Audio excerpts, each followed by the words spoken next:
to say there is a lot of concern about the new program called CBC.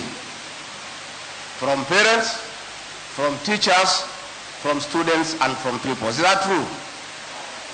Our new government will very soon be unveiling a task force to look at educational reforms, including CBC, with a view not of abolishing it, but reviewing it so that we retain what is good and improve what is causing concern.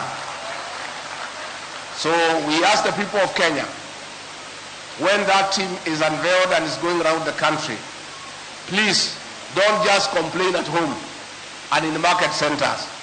Turn up and present your views of what you think should be done to improve CBC at the entire educational center.